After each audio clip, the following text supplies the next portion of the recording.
The Shroud of Turin is one of history's greatest mysteries. It may be a burial cloth from Jesus Christ himself, or is it just a clever medieval fake? Today, we're going to look at the evidence for and against the shroud's authenticity. The Shroud of Turin is a linen cloth that is 14 feet long by 3 feet wide, with what looks like an imprint of a man's face on it. The marks on the shroud are consistent with the crucifixion wounds described in the Bible.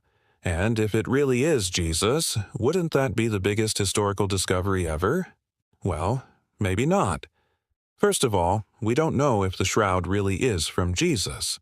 It was first mentioned in writing in the year 1354, more than 200 years after Jesus' death. The earliest known physical description of the shroud comes from a 15th century German manuscript.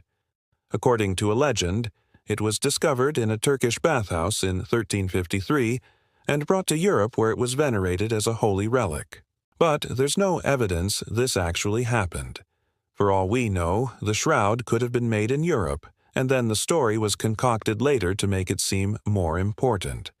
What we do know is that in the 16th century, when the shroud was displayed in a church in Spain, people began to claim that it had miraculous healing powers. These claims gained traction.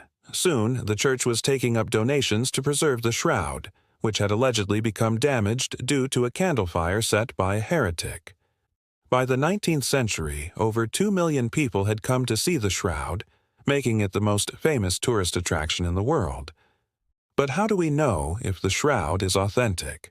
Well, in 1988, scientists used radiocarbon dating to determine the age of the cloth. They found that it was probably from between 1260 and 1390, exactly when the legend said it was discovered. This seems pretty conclusive.